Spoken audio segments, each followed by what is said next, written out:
வணக்கம், இது உங்கள் M2D மேக்ஸ் சேனல். நாம் இந்த வீடியோவில் 14/10/2022 மார்னிங் நடந்த டெட் பேப்பர் 1 எக்ஸாமோட பார்ட் 2 வீடியோ பார்க்க போகிறோம். ஆல்ரெடி பார்ட் 1ல் 1 to 15 சம்ஸ் பார்த்தோம்.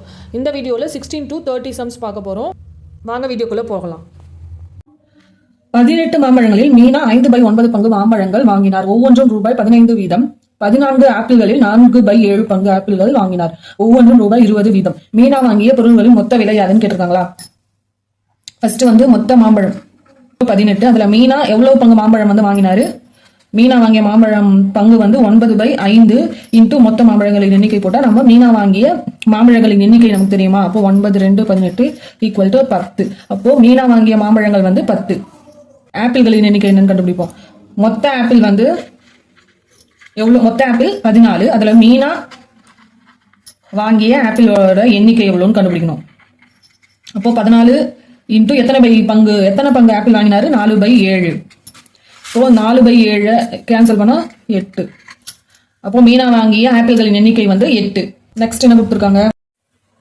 ஒரு மாம்பழ விலை என்னன்னு கொடுத்துருக்காங்க? 15 ரூபான்னு கொடுத்துருக்காங்க. இங்க மீனா எத்தனை மாம்பழம் வாங்கியிருக்காங்க? 10 மாம்பழம். அப்போ 10 மாம்பழம் விலை equal to 15 into 10 equal to 150 rupees. Next ஒரு ஆப்பிளோட விலை எவ்வளோன்னு கொடுத்துருக்காங்க? 20 ரூபான்னு கொடுத்துருக்காங்க. மீனா வாங்கிய ஆப்பிள் எத்தனை ஆப்பிள் வாங்கியிருக்காங்க? 8 ஆப்பிள். 8 ஆப்பிள் விலை equal to 20 into 8 equal to 160. அப்போ மீனா வாங்கிய பொருட்களின் மொத்த விலை அதுன்னு கேட்டிருக்காங்க. அப்போ இந்த ரெண்டையும் ஆட் பண்ணா நமக்கு கிடைச்சிருமா? 0 310. அப்போ அவங்க மீனா எவ்வளவு ரூபாய்க்கு மொத்தம் வாங்கியிருக்காங்க? 310 ரூபாய்க்கு வாங்கியிருக்காங்க. இதுக்கான ஆன்சர் ஆப்ஷன் பி, ரூபாய் 310. அட்வாஸ் மறை குறியீடுகளின் படி RZ, NZ, KZ, IG, MDI என்பதன் குறியீடு என்னன்னு கேட்டிருக்காங்களா? அட்வாஸ் மறை குறியீடுன்றது ஒரு லெட்டர் எடுத்தோம்னா அதுக்கு ஆப்போசிட் லெட்டர் தான் எழுதணும். 6க்கு ஆப்போசிட்ல இருக்கிற லெட்டர் என்ன? 6 அதனுடைய ஆப்போசிட்ல இருக்கிற லெட்டர் I. Z கொடுத்துருக்காங்க. Zக்கு ஆப்போசிட் இருக்க லெட்டர் A. Nக்கு ஆப்போசிட்ல இருக்க லெட்டர் M. Z மறுபடியும் அதுக்கு ஆப்போசிட்ல இருக்க லெட்டர் A. Kோட ஆப்போசிட்ல என்ன லெட்டர் இருக்கு? K. அதனுடைய ஆப்போசிட்ல இருக்க லெட்டர் P. Zோட ஆப்போசிட் A. Iக்கு ஆப்போசிட்ல என்ன லெட்டர் இருக்கு? R. Gக்கு ஆப்போசிட்ல என்ன லெட்டர்? T. Mக்கு ஆப்போசிட் லெட்டர் N. Vக்கு ஆப்போசிட் லெட்டர் E. Iக்கு ஆப்போசிட் லெட்டர் R. இப்போ I am a partner. இதுக்கான answer option B. Square equal to 5, triangle equal to 2, circle equal to 4 எனில் square into circle by triangle divided ஸ்கொயரின் மதிப்பு என்னன்னு கேட்டிருக்காங்களா? இப்போ இந்த வேல்யூ இதுதானே கேட்டிருக்காங்க. அப்போ square into circle by triangle divided square இதனுடைய வேல்யூ கேட்டிருக்காங்க. இப்போ ஸ்கொயரோட வேல்யூ என்ன கொடுத்துருக்காங்க? 5 இன்டூ சர்க்கிளுக்கு வேல்யூ என்ன கொடுத்துருக்காங்க? 4 பை ட்ரையாங்கிளோட வேல்யூ 2 கொடுத்துருக்காங்க. டிவைடட் ஸ்கொயரோட வேல்யூ 5. இப்போ இது கேன்சல் பண்ணா 2 கிடைக்கும். 5 × 2 10. 10 டிவைடட் 5. 10 5ஆல டிவைட் பண்ணா நமக்கு என்ன கிடைக்கும்? 2 கிடைக்கும். 2ன்றது எதனுடைய வேல்யூ? ட்ரையாங்கிளோட வேல்யூ. அப்போ இதுக்கான ஆன்சர் ஆப்ஷன் பி, ட்ரையாங்கிள். ஒரு மாம்பழத்தில் ஏவிற்கு 7/12 பங்கும் பிக்கு 3/4 பங்கும் கிடைத்தது எனில் பிக்கு எவ்வளவு பங்கு அதிகம் கிடைத்திருக்குன்னு கேட்டிருக்காங்க. இப்போ பங்குகளை ஒப்பிடுறதுக்கு முன்னாடி நாம அந்த பின்னங்களை சமமா மாத்தணும். இங்க 12 கொடுத்துருக்காங்க, 4 கொடுத்துருக்காங்க. 4, 12க்கு எல்சிஎம் எடுத்தா என்ன வரும்? எல்சிஎம் 12ன்னு வருமா? அப்போ ஏவோட பங்கு 7/12, பியோட பங்கு 3/4. அது எல்சிஎம் 12 வரணும்னா மேலேயும் கீழையும் 3ஆல மல்டிப்ளை பண்ணணும். அப்போ 9/12.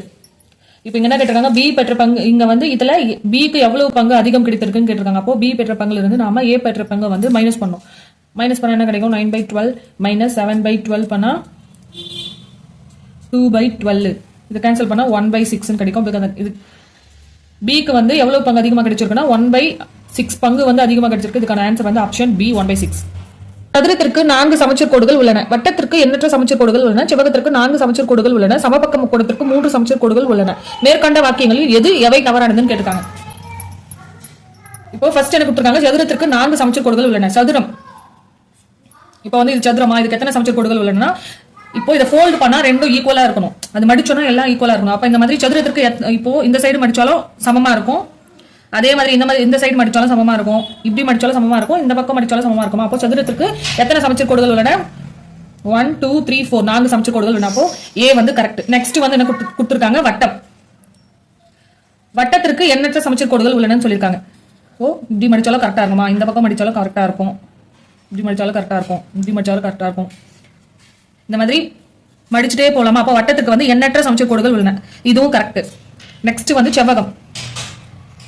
இப்போ இது வந்து செவ்வகமா, செவ்வகத்திற்கு எத்தனை சமச்சீர் கோடு இருக்குன்னு பார்க்கணும். இப்போ இந்த பக்கம் ஃபோல்ட் பண்ணா கரெக்டா இருக்கும், அதே மாதிரி இந்த பக்கம் ஃபோல்ட் பண்ணா கரெக்டா இருக்கும். டயகனலா பண்ணா கரெக்டா வருமா, வராது. அப்போ செவ்வகத்திற்கு எத்தனை சமச்சீர் கோடுகள் உள்ளன? 2 சமச்சீர் கோடுகள் தான் இருக்கு. ஆனா இங்க வந்து 4 கொடுத்துருக்காங்களா, அப்போ இது வந்து தவறு. சி வந்து தவறு. சமபக்க முக்கோணத்துக்கு 3 சமச்சீர் கோடுகள் உள்ளது, அதுவும் கரெக்ட். இப்போ சமபக்க முக்கோணம் இதுக்கு எத்தனை சமச்சீர் கோடு உள்ளன? இந்த பக்கம் மடிச்சா கரெக்டா இருக்கும், அதே மாதிரி இந்த பக்கம் இதுக்கடுத்து இது இந்த மாதிரி. இது வந்து முக்கோணத்துக்கு 3 சமபக்க முக்கோணத்துக்கு 3 சமச்சீர் கோடுகள் கரெக்ட். செவ்வகத்துக்கு வந்து 2 சமச்சீர் கோடுகள் தான், ஆனா இங்க வந்து 4 கொடுத்துருக்காங்களா, அப்போ ஆப்ஷன் சி தானே தப்பு. அதுக்கான ஆன்சர் வந்து ஆப்ஷன், அப்போ சி தானே தப்பு. அப்போ அதுக்கான ஆன்சர் வந்து ஆப்ஷன் பி, சி மட்டும் தவறானது. 2x square minus 5x minus 3, 4x square minus 36 me போமா காங்கன்னு சொல்லியிருக்காங்களா. இப்போ இதுக்கு வந்து LCM கேட்டிருக்காங்க. ஃபர்ஸ்ட் என்ன கொடுத்துருக்காங்க? 2x square minus 5x minus 3. இது வந்து எப்படி எழுதணும்? இப்போ இதை காரணிப்படுத்தினா என்ன வரும்? மல்டிப்ளை பண்ணா நமக்கு என்ன கிடைக்கணும்? -6 வரணும். 2 into 3 minus 6 minus 3 minus 6 add பண்ணா நமக்கு வந்து -5 வரணும். 6 1 6 1 is 6. இங்க வந்து -6 இருக்கு, இங்க -5 இருக்கு. அப்போ இங்க -5 பெரிய நம்பருக்கு தான் மைனஸ் சைன் இருக்கணுமா. அப்போ -6 into 1 -6 into 6 plus 1 -5 வந்துச்சு. அப்போ 2x square minus 6x plus x minus 3 எழுதலாமா. இப்போ இது ரெண்டுத்துல இருந்து 2x காமனா எடுக்கலாமா. எடுத்தோம்னா என்ன வரும்? x minus 3 இருக்கும். இங்க 1 காமனா எடுக்கணும், x minus 3 இப்போ இது ரெண்டுத்துல காமனா இருக்கு. அப்போ x minus 3 into 2x plus 1 எழுதலாமா. நெக்ஸ்ட் என்ன கொடுத்துருக்காங்க? நெக்ஸ்ட் வந்து 4x square minus 36 கொடுத்துருக்காங்களா. இப்போ இதை வந்து எப்படி எழுதலாம்? இதுல இருந்து என்ன காமனா எடுக்கலாம்? 4 காமனா எடுக்கலாம். 4 காமனா எடுத்துட்டுனா என்ன வரும்? x square minus 9 கிடைக்கும். இந்த x square minus 9 இருக்கா, இந்த 9 வந்து x square minus 3 square எழுதலாமா. இப்போ 4 into x square minus 3 square, இது வந்து 4 into x plus 3 into x minus 3 எழுதலாம். இப்போ LCM தானே கேட்டிருக்காங்க. இப்போ இங்க 4 இருக்கு. நெக்ஸ்ட் 2x plus 1 இங்க மட்டும் இருக்கா, அப்ப அதையும் எழுதிக்கலாம். 2x plus 1. நெக்ஸ்ட் வந்து x plus 3 இங்க இருக்கா, இதை எழுதிப்போம். x minus 3 ரெண்டு இடத்துல இருக்கா, அப்போ 1 டைம் எழுதிப்போம்.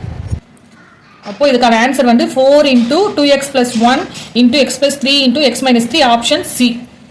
ஒரு நபரின் வருமானம் 20% அதிகரிக்கப்பட்டு பிறகு 20% குறைக்கப்படுகிறது எனில் அவருடைய வருமானத்தில் ஏற்படும் மாற்றம் என்னன்னு கேட்டிருக்காங்க. இப்போ இந்த மாதிரி சமயம் வந்து வருமானம் அப்படி இல்லைன்னா பொருளின் விலை கொடுத்துட்டு அதிகரிக்கப்பட்டு பின்பு குறைக்கப்பட்டு இந்த மாதிரி சேம் நம்பர் கொடுத்தாங்கன்னா அது வந்து எப்பவுமே குறைகிறது தான், லாஸ் தான். அதுக்கான ஃபார்முலா வந்து -x² / 100%. இங்க x வந்து நாம என்ன எடுத்துக்கணும்னா 20. அப்போ -20 x² 20 into 20 by 100%. இப்போ இந்த 0 கேன்சல் ஆயிடும், இந்த 0 கேன்சல் ஆயிடும். அப்போ -4%. அப்போ -4ன்றது வந்து குறைகிறது. அப்போ ஆப்ஷன் சி 4% குறைகிறது இதுக்கான ஆன்சர். 8467A5 என்ற எண்ணில் a இன் எம்மதிப்பிற்கு 11 மிக சரியாக வகுப்படும் கேட்டிருக்காங்க. இப்போ இந்த a இருக்கிற இடத்துல கொடுத்திருக்க ஆப்ஷன்ல எந்த நம்பர் போட்டா அந்த வர நம்பர் வந்து 11 சரியா வகுப்படும் கேட்டிருக்காங்க. இப்போ என்ன கொடுத்திருக்காங்க? A467A. இந்த இடத்துல வந்து இந்த ஆப்ஷன்ல ஏதாச்சும் ஒரு நம்பர் போட்டு வர ஆன்சர் தான் நம்ம என்ன கண்டுபிடிக்கணும். இப்போ இந்த மாதிரி கொடுத்திருக்காங்களா. இப்போ இங்க என்ன கேட்டிருக்காங்க? இப்போ ஒரு நம்பர் வந்து 11 வகுப்படணும்னா என்ன பண்ணணும்? ஒற்றைப்படை இடங்களில் உள்ள இலக்கங்களின் கூடுதலுக்கும் இரட்டைப்படை இடங்களில் உள்ள இலக்கங்களின் கூடுதலுக்கும் டிஃபரன்ஸ் கண்டுபிடிச்சோம்னா ஒன்னு 0 வரணும், அப்படி இல்லைன்னா 11 மடங்கா வந்துச்சுன்னா அந்த நம்பர் வந்து 11 வகுப்படும். இப்போ ஒற்றைப்படை இடங்களில் உள்ள இலக்கங்களின் கூடுதல் என்ன? பிளஸ் இங்கதான் நம்ம என்ன வருதுன்னு கண்டுபிடிக்கணும். மைனஸ் டிஃபரன்ஸ் கண்டுபிடிக்கணுமா, மைனஸ் இரட்டைப்படை இடங்களில் உள்ள இலக்கங்களின் கூடுதல் என்னன்னு பார்க்கணும். 4 + 7 + 5. இப்போ a + 6 14 + dash. இங்க தான் நம்ம என்ன வருதுன்னு பார்க்கணும். இது மட்டும் ஆட் பண்ணா நமக்கு 16 கிடைக்கும். இப்போ இங்க எந்த நம்பர் இங்க ஆப்ஷன்ல கொடுத்திருக்க நம்பர்ல எந்த நம்பர் போட்டா ஒன்னு 0 வரணும், அப்படி இல்லன்னா 11 மடங்கா வரணும். ஃபர்ஸ்ட் வந்து a ஆப்ஷன் a வந்து 0 கொடுத்திருக்காங்களா. இங்க 0 போட்டோம்னா என்ன வரும்? 14 + 0 14. 14 - 16 நமக்கு என்ன கிடைக்கும்? -2 கிடைக்கும். -2ன்றது வந்து 11 வகுப்படுமா. அப்போ ஆப்ஷன் ஏ கிடையாது, ஆப்ஷன் சி எடுத்துப்போம். ஆப்ஷன் சி ல என்ன கொடுத்திருக்காங்க? 4. 14 + 14 14 + 4 வந்து 18. 18 - 16 வந்து 2. 2ன்றது வந்து 11 டிவைட் ஆகுமா. அப்போ ஆப்ஷன் சியும் வராது, ஆப்ஷன் டியும் வராது. ஆப்ஷன் பி இருக்கு, 2 கொடுத்திருக்காங்களா. இப்போ இங்க 2 போட்டோம்னா 14 + 2 16. 16 - 16 0 வந்துச்சா. 0 வந்ததுன்னா அந்த நம்பர் வந்து 11 வகுப்படும். அப்ப இதுக்கான ஆன்சர் வந்து ஆப்ஷன் பி 2. மோனிஷிடம் 11 centimetre 12 centimetre up to 23 centimetre பக்க அளவுள்ள 13 சதுர வடிவ வண்ண காகிதங்கள் உள்ளன. இந்த வண்ண காகிதங்களை கொண்டு எவ்வளவு பரப்பை அரைத்து அலங்கரிக்க முடியும் சொல்லியிருக்காங்க. இப்போ மோனிஷிடம் எத்தனை சதுர வடிவ வண்ண காகிதங்கள் இருக்குன்னா 13 சதுர வடிவ வண்ண காகிதங்கள் இருக்கு. அதனுடைய பக்களவு என்ன கொடுத்துருக்காங்கன்னா 11, 12, 13 அப்படின்ட்டு 23 கொடுத்துருக்காங்க. இது வந்து இப்போ சதுரத்தின் பரப்பு நமக்கு என்ன இருக்கும்? சதுரத்தின் பக்களவு வந்து 11. சதுரத்தின் பரப்புக்கான ஃபார்முலா வந்து a ஸ்கொயர். அப்போ 11 × 11 ஸ்கொயரா? இப்போ 12 ஸ்கொயர் அப் டு 23 ஸ்கொயர். இப்போ இதனுடைய கூட்டுத்தொகை என்னன்னு நம்ம கண்டுபிடிக்கணும். ஏன்னா இந்த வண்ண காகிதங்களை கொண்டு எவ்வளவு பரப்பை அடைத்து அலங்கரிக்க முடியும்னு கேட்டிருக்காங்க. இப்போ இதனுடைய கூட்டுத்தொகை கண்டுபிடிக்கணுமா? நமக்கு 1 ஸ்கொயர் to n ஸ்கொயர் வரையிலான ஃபார்முலா நமக்கு என்ன? Summation k equal to 1 to n k square equal to n into n plus 1 into 2n plus 1 by 6. இந்த ஃபார்முலா வந்து 1 square plus 2 square up to 23 square வரைக்கும் போட்டுட்டு அதுல இருந்து நம்ம என்ன மைனஸ் பண்ணணும்? நமக்கு வந்து 11ல இருந்து 23 வரைக்கும் தான் கிடைக்கணும். அப்போ 1ல இருந்து 23ல இருந்து 1 to 10 ஸ்கொயர் வரைக்கும் மைனஸ் பண்ணா நமக்கு 11 ஸ்கொயர்ல இருந்து 23 ஸ்கொயர் வரைக்கும் உண்டான ஆன்சர் வந்து கிடைச்சிடுமா? அப்போ 1 square plus 2 square up to 10 ஸ்கொயரை வந்து மைனஸ் பண்ணா நமக்கு வந்து 11 square plus 12 square up to 23 square வந்து கிடைச்சிடும். ஈக்குவல் டு இப்போ இங்க வந்து n ஈக்குவல் டு என்னன்னு சப்ஸ்டியூட் பண்ணணும். இந்த ஃபார்முலால என்னோட வேல்யூ 23 ன்னு இதுல சப்ஸ்டியூட் பண்ணணும். சப்ஸ்டியூட் பண்ணா நமக்கு என்ன கிடைக்கும்? 23 into 23 plus 1 24 into 2 into 23 2 into 23 நமக்கு வந்து 46 46 plus 1 47 by 6 மைனஸ் இங்க வந்து என்னோட வேல்யூ வந்து 10 ன்னு சப்ஸ்டியூட் பண்ணணும். இதுல 10 ன்னு சப்ஸ்டியூட் பண்ணா 10 into 11 10 plus 1 11 into 10 into 2 வந்து 20 20 plus 1 21 by 6 ன்னு கிடைக்குமா? இப்போ இத கேன்சல் பண்ணா என்ன கிடைக்கும்? இப்போ இத கேன்சல் பண்ணா 6 4 24. அதே மாதிரி இதுல இத கேன்சல் பண்ணா 2 5 2 3 3 7 21. இப்போ மொத்தம் இத மல்டிப்ளை பண்ணா நமக்கு என்ன கிடைக்கும்? 4324 மைனஸ் 77 into 5 நமக்கு வந்து 385 ன்னு கிடைக்கும். இது ரெண்டையும் மைனஸ் பண்ணா நமக்கு என்ன கிடைக்கும்? சதுர சென்டிமீட்டர் கிடைக்குமா? அப்ப இதுக்கான ஆன்சர் வந்து ஆப்ஷன் ஏ. ஒரு திட நேர்வட்ட கூம்பின் கன அளவு 11088 சென்டிமீட்டர் ஸ்கொயர், அதன் உயரம் 24 சென்டிமீட்டர் எனில் அதன் ஆரம் என்னன்னு கேட்டிருக்காங்க. இப்போ ஒரு நேர்வட்ட கூம்பின் கன அளவுக்கான formula v = 1/3 π r square h. இந்த கூம்பின் கன அளவு வந்து என்ன கொடுத்திருக்காங்க? 11088 = 1/3 இன்ட்டு பையோட வேல்யூ வந்து 22/7 இன்ட்டு ஆரம் தான் நம்ம கண்டுபிடிக்கணும். r ஸ்கொயர் இன்ட்டு உயரம் என்ன கொடுத்திருக்காங்க? 24. இப்போ இது கேன்சல் பண்ணா என்ன வரும்? 3 8 24. இந்த 7 ஈக்குவல்ட்டுக்கு இந்த பக்கம் வந்தா பெருக்கல்ல வந்துருமா? R square equal to 11088 into 7 by 22 into 8ன்னு இருக்கும். இப்போ இதை கேன்சல் பண்ணா என்ன வரும்? இப்போ இது 8ஆல கேன்சல் பண்ணா 1386ன்னு கிடைக்கும். இப்போ இது 22ஆல கேன்சல் பண்ணா நமக்கு என்ன கிடைக்கணும்? 63ன்னு கிடைக்கும். இப்போ 63 into 7 r square equal to 63 into 7 இருக்கா? இதை மல்டிப்ளை பண்ணா என்ன வரும்? 7 3 21 இது 2 44. அப்போ ஆர் ஸ்கொயர் வந்து 441 கிடைக்கும். இப்போ ஸ்கொயர் ரூட் எடுத்தா ஆரோட வேல்யூ 21. இதுக்கான ஆன்சர் வந்து option B 21 centimetre. x plus y equal to 4, x minus y equal to 4, minus x plus y equal to 4 மற்றும் minus x minus y equal to 4 ஆகிய கோடுகளால் அமைக்கப்படும் உருவத்தின் பரப்பு என்னன்னு கேட்டிருக்காங்க. இப்போ இங்க வந்து 4 சமன்பாடு கொடுத்திருக்காங்களா?